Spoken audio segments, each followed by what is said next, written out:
welcome back to another episode of Morning Brew. This is actually a late night edition, but I do still have my coffee. It's been a crazy day, so for some of you it probably has been too.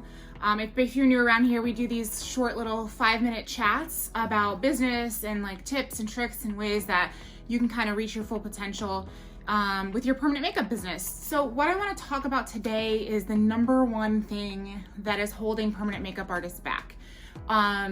Almost every permanent makeup artist, whether new, aspiring, or experienced, is being held back or has been held back at some point in their career by this one thing, and it's not what you think it is. So if you are concerned about maybe that being the case for you, I would recommend that you keep watching and just kind of participate in this chat in the comments and messages. Send me a message if you have any questions or thoughts about this. But the number one thing that I believe is holding a lot of permanent makeup artists back, it's not your talent, it's not your experience, it's not your work ethic.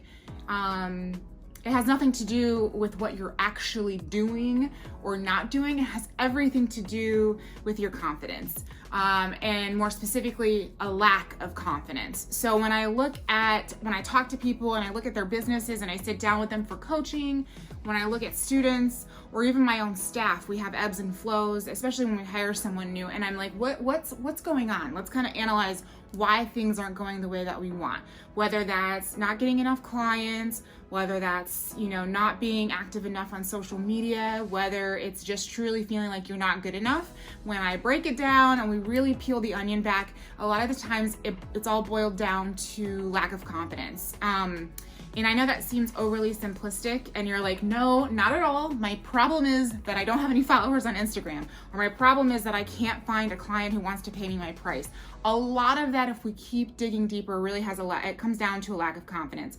And to be more specific, this lack of confidence manifests in less obvious ways. And you usually don't consciously wake up in the morning and say out loud, like, I'm not confident, I'm failing. So usually one of the ways it shows up is fear of sharing your work. A lot of artists don't want to share their before and afters because they just feel like they're not good enough, and they look online or they've done research and they just feel like it's inadequate, or they can't stop over analyzing their perceived missteps in the work. I've been there a million times. There is definitely benefit to looking at your work every night and zooming in on the pictures and figuring out if it's adequate, if you've done a good job. But truly overanalyzing is not good for anybody. So it's totally cool to go home at night and zoom in on your pictures and analyze where you could be better, but it's not okay to beat yourself up about every little thing that you don't think you did good enough. I've been there in the beginning of my career, and it's still tempting to this day. Nobody's perfect. But it's bad. It's bad for your psyche. And if you don't share work, you don't get clients. That's just the name of the game. We need to show what we do in order to secure clients. Fear of putting yourself out there in general, but in particular, like videos. I noticed that a lot of artists don't want to talk. They don't want to be recorded. They don't want to go on Instagram stories or be in any video of even just their hands working for fear of criticism or judgment. Or just, again, being inadequate, which hurts your business, because videos and documenting what you're doing, talking to people, showing them what's happening sells for clients, and that's what helps convince people to give you their money and what you're asking for. So that's not good for you. The next way it manifests in us as permanent makeup artists is we subconsciously just actually try not to get clients. So deep down inside, we really don't want any clients. We say we do, but you're kind of sabotaging yourself. So when you don't really feel good on the inside, you don't necessarily post as much on your personal Facebook page. Or when you run into somebody at the mall or somebody from high school, you kind of fail to mention that you started this whole business or you're doing this really cool art thing that could really help them, because you don't feel good about what you're doing on the inside. And then also, you kind of set small goals so that you don't disappoint yourself. I have done that before, where you're like, if I could just get one client a week, I'd be okay.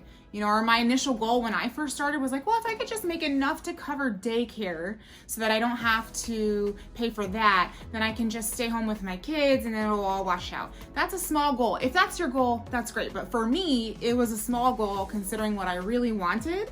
And it was because of my lack of confidence in myself. And so if we set the bar low, we can't disappoint ourselves. Everything's fine. And that's actually not the case. Of course, you know that you can't grow a business if you're setting tiny goals, you know, just to make yourself happy. And the last one, the worst one, I saved the most important one for last. Everyone does this. So if you're doing it, you are not alone, but comparing yourself to other artists, to other businesses, to other industries, to the girl next door, to anyone else besides yourself is literally going to kill your business.